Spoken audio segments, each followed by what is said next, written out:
C'est avec une triple mission que le secrétaire exécutif de la communauté Tutsi en province du Nord Kivu, David Karambi, a effectué une visite d'inspection dans le territoire de Masisi. L'occasion pour David Karambi de s'enquérir de la situation socio-économique et sécuritaire dans laquelle vivent les membres de la communauté à Kiloliwe, Burungu, Kichanga et Bouiza. Malgré les routes devenues impraticables et l'insécurité, David Karambi a tenu à sa personne se rendre compte du vécu de sa base dans des zones insécures suite à la présence des groupes armés. Depuis Kichanga vers Bouiza, un tronçon impraticable, les représentants de la grande communauté Tutsi en province du Nord Kivu a pu palper du doigt les calvaires du vécu quotidien de la population. À Bouiza, il a été accueilli par les autorités politico-administratives et militaires où il a tenu d'abord à les sensibiliser sur les dangers de la pandémie coronavirus, mais aussi la cohabitation pacifique et pour la population aussi de faire confiance à l'armée et la police qui est censée sécuriser la population.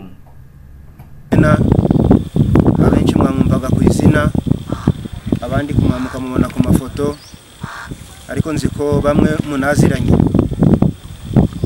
kubantanga niyo no abure ku izina ninde ntabamuzi ni honorable Karambi irindi rya kabirira no kumapanka no kumanane ntago mwabibonye ni honorable Karambi yaje kudusura yazamutse imisozi yaciye mu mihanda mibi. Karambi David niryo zina rya kabiri. Karibu honorable. Murakoze chef. Bamumpaye akakanya ko kugira ngo tuganire n'abavandimwe. Abavandimwe babwiza ndabashuhuje muraho. Kandi bahire. Banyitanshyize mu bushyamba Josue, turashimira cyane intumwa y'umuryango Isoko yaje duhumuriza mu bibazo byose twagiye duhura nabyo. Hanyuma twebwe ubwacu ino nkuko twabibabwiye kuva mbere turi abantu batari munsi y'ibihumbi 7 kurenga, turi 2/3 muri abo banyamuryango, tubana neza nabo turi kumwe nabo. Sibye ibibazo byinshi twagiye duhura nabyo, tukaba twagiye tubashimira umurava mwagize wo kutwibuka, tukaba tunabatumye ngo muzadushimire intumwa zabatumye, tunabizeza yuko tuzashyigikira Isoko nkuko mwabitangije. Murakoze. Aha hantu dutuye mu Bwiza turi ruhande rw'amajagi ni parike, dufite abagizi ba nabi ba FDLR batujyanira inka uko bukeye nuko bwije, ariko nanone turashimira FRDC ndetse na abapolisi muri rusange ko bagerageza gutabara n'ubwibaza ari byinshi duhanganye nabyo. Tukaba dushimira yuko mwatwibutse uzatubereye n'intumwa ku ibyo bibazo. Yaduhumurije atwereka yuko yifatanije natwe mu kababaro. Nanone uheruka kunyagwa bagiye kumusura bakamuhumuriza nanone tujyanye, nanone kandi batubwira ko bazatubera abavugizi muri leta kugira ngo icyo kibazo kizumvikane. Murakoze. Porteur des messages du président national de la communauté Tutsi Edouard Mangachuchu, ici, plus de 15 vaches avaient été tuées par machette par des éléments FDLR. L'occasion pour David Karambi d'apporter un message de soutien et de compassion à la famille victime, mais aussi une enveloppe.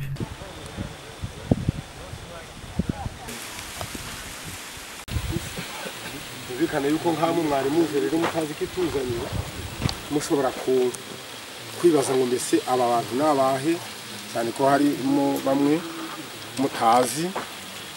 Ubwo rero chef yenda araza kugira uruhare ruhagije rwo kubabwira, ariko nije nashakaga kubabwira nk'umuntu uhagarariye aka karere mu banyamuryango. Nje batoriwe kuba perezida w'umuryango w'Isoko, natangiriye mu nzego zo hejuru none ngeze mu nzego zo hasi. Tuzagira umwanya uhagije wo kubahamagara kugira ngo tubabwire akamaro k'umuryango, ariko uyu munsi icyazanye abangaba no kugira ngo baza aha ngaha nk'abo bagize ibyago banabahumurize banababwira ko bifatanije nabo mu kababaro nubwo hamaze igihe kirekire. Ni delegation iyobowe na Honorable Karambi na mugenzi we, tukaba rero tubahaye ikaze mu rugo rw'Akatarayiha kugira ngo batubwire amagenzi yabo, ariko tunabashima Imana ibaha umugisha namwe n'abandi ntabwo musuye wenyine abadusuye mu rwego rw'akarere, ubwo ibindi nibye mwaduhera amashyi barakoze kandi tunamuhawe umwanya.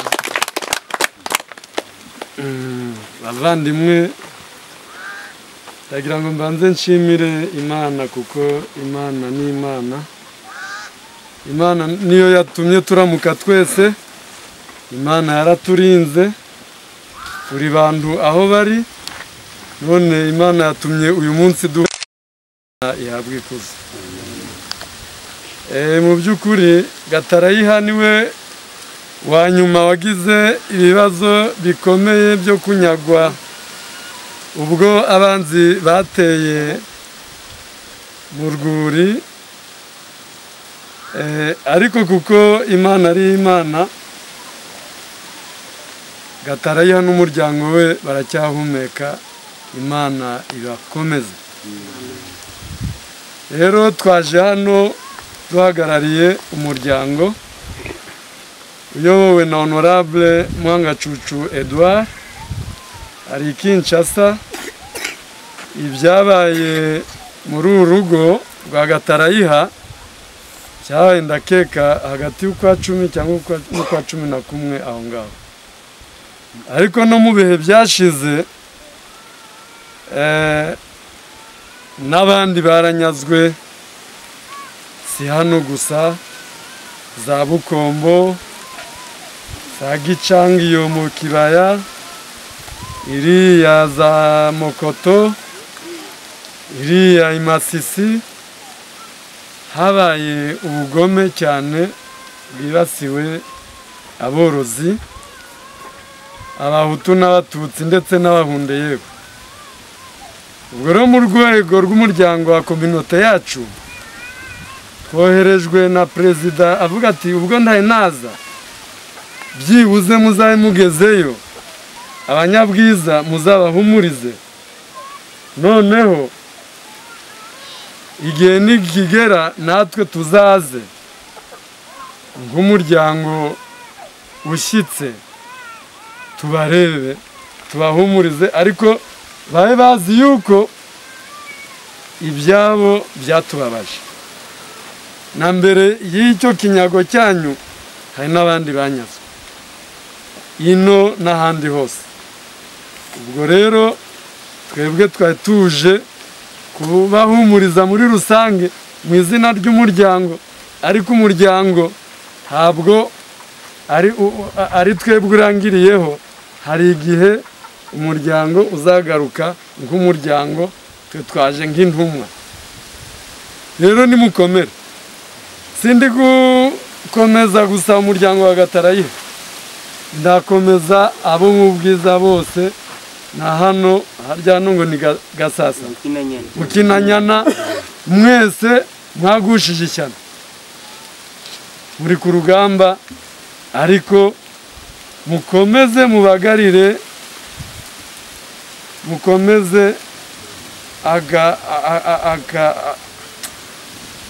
agafuni kabagara urukundo, mukomeze urukundo kuko n'umwanzi urukundo rwamuhindura inshuti, ntibyoroshye.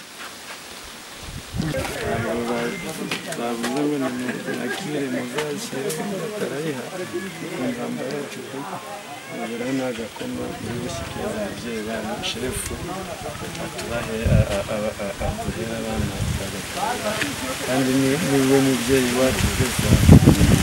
Arakoze Honorable. Numva Gatarayiha umubyara wanjye uriya mwana mwandike ni imfura ye asanzwe adahariwe n'umudamu bagiye Gicanga, ariko uyu n'umuryango w'umugabo n'abana be batatu bakurikirana. Dushimiye ibyo mwadusuye, ibyo mwatwitayeho, murakagira ababasura no kubagumana ibibazo. turishimye namwe murakoze.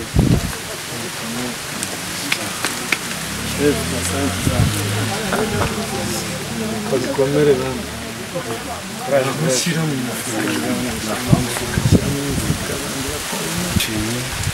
Ndishimye cyane, nishimiye umuryango baje kudusura. Mu by'ukuri nta kintu ngo urakoze, bashima umutima, barakoze cyane, Imana ibahundigisha, aho bakuye Imana izabasubize, barakoze. Cependant, David Karambi a continué avec sa mission à Kichanga, Kiloriwe, où il a échangé avec les notables de la communauté Tutsi, mais aussi les jeunes et femmes. À Burungu, par exemple, il a été accueilli par le président de la communauté Tutsi et son comité, où il a réitéré les messages de la sensibilisation contre Covid, la cohabitation pacifique et la collaboration avec les autorités, afin de mettre fin à l'insécurité qui touche particulièrement les éleveurs dans la zone.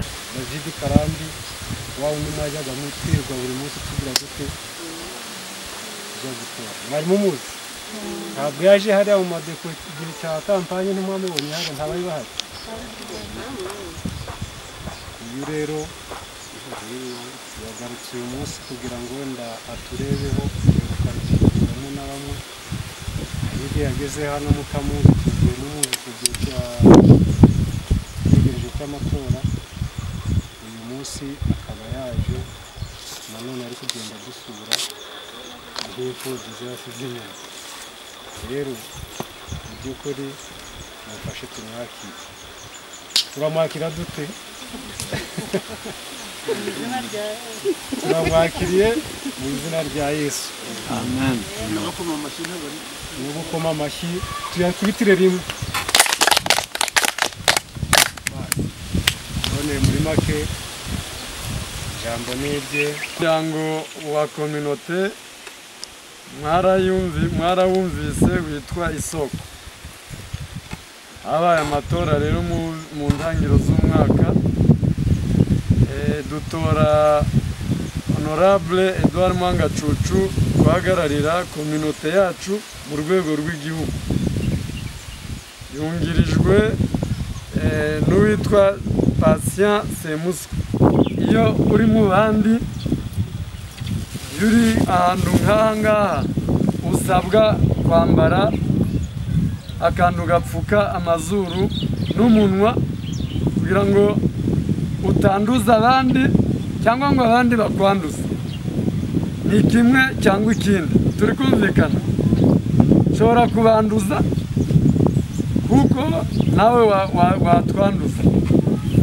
Ubwo rero ni uburyo bwo kwirinda no gukaraba aka kajere kari alcoolize, ubwo kameze nk'agafite umuti ukuraho umwanda mu ntoki. Waba utumwa rero yabavuye Burungu, yagera hano mu rugo, utu twana tuza tumuyambira, aramenye icyo dusabwa. Nuko hano ku irembo twahateguye amazi, niyo waba udafite isabune iwawe ntiwabura ivu itazi. Iyo ufashe rero amazi n'itazi ugakaraba, imyanda y'abandi wahuye nabo ivaho. Noneho ukaba wizeye yuko nta kintu ukuye hanze kibi ngo ukizane iwawe. Niba kandi ari njye uje kubasura, nshobora kuba mbazaniye ubwo burwayi. Ubwo rero y'amazi mwashyize hariya ku irembo, murabanza mukayamba ngakaraba. Noneho ubwo nuwahura n'uwo twaramukanya cyangwa nakoraho, nkaba nizeye yuko nta mwanduje. David Karambi, pour sa part, a tenu à expliquer le pourquoi de sa mission dans cette partie du territoire de Massissi. David Karambi. Nous sommes partis de Goma pour Ruchuru, en collectivité de Bwito, groupement de Bishusha. Nous avons pris l'itinéraire de Sake, Kirolirwe, Burungu, Kichanga et Bwiza. Là, nous nous y sommes rendus pour 3 objectifs. Le premier, c'était pour une compassion à l'endroit de la famille Gataraïha qui a été victime de vols de vaches, de 15 vaches de son cheptel à Bwiza. Et cela a eu lieu au mois d'octobre dernier. Sur ce, nous en avons profité l'occasion pour nous entretenir avec la population. Et là, nous leur avons également présenté les mêmes messages de compassion puisque tout le temps ils sont victimisés par les attaques des éléments FDLR qui, à tout moment, les inquiètent en abattant leurs vaches et en pillant d'autres. Sur ce, à maintes reprises, cette population a été meurtrie. C'est dans cet objectif que la communauté a l'obligation, du moins le comité national nous a intimé l'ordre de pouvoir effectuer une visite de compassion auprès de notre base dont je venais de parler tantôt. Nous avons également profité de ce passage à Bwiza, à Kichanga, à Burungu, comme à Kirolirwe, pour sensibiliser notre population sur la cohabitation pacifique avec les différentes communautés avec lesquelles ils cohabitent, Tertio, pour les sensibiliser sur la conduite à prendre vis-à-vis des règles d'hygiène à observer, d'autant plus que ces derniers temps, le monde est secoué par la pandémie de coronavirus.